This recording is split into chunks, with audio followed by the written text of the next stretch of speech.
teacher here, and today is the third part of our organizing data segment.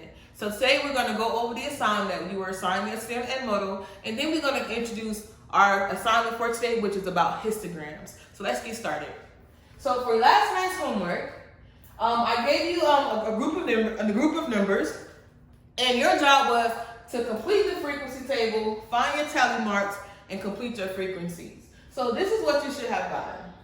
So you should have gotten 100 to 149, 150 to 199, 200 to 249, 250 to 299. And the reason why these three are boxed, because those were your missing numbers on your assignment. And as you can see, each interval is broken down by 49 numbers. So if the first interval was 100 to 149, then that means this one has to be 200 to 249. And then 250 to 299. So you can make sure there's 49 numbers in each interval. Moving on to your tallies. So for your first range, you should have gotten 5 tallies. Second, 5 tallies. Third, 7 tallies.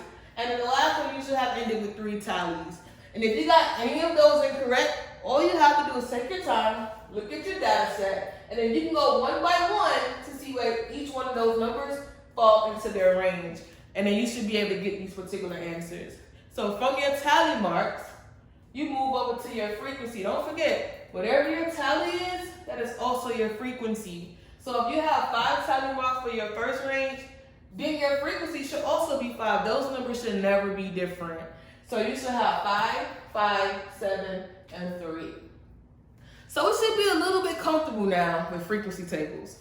And the reason why we need to be comfortable, because we should be able to look at this data set and put this into a bar graph that we call a histogram. So a histogram, so unlike a frequency table where we use tallies to organize our data, with a histogram, we're going to use bars to organize our data. So this is a sample histogram of how I took all of this data and placed it in bars.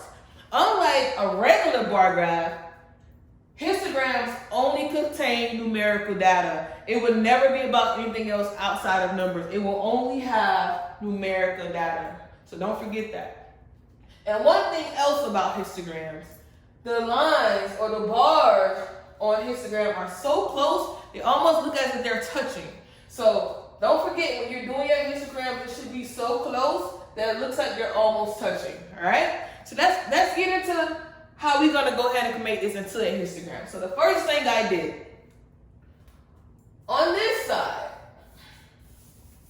so on my y-axis, if I'm going up and down on the y-axis, on the y, my number of phones, I got that title because I got that from my frequency. So your y is always gonna be frequency. So the frequency is always gonna be on your y. Now on your x, which is at the bottom, it's gonna be your intervals. So on this side, it's telling me the number of phones because that's my frequency.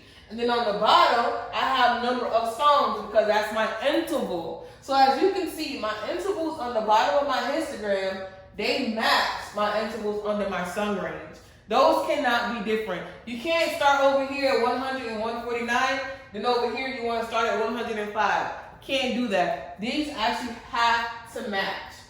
And what I do next, I simply take my numbers off my frequency table, my frequency, and I simply just grid them into bars.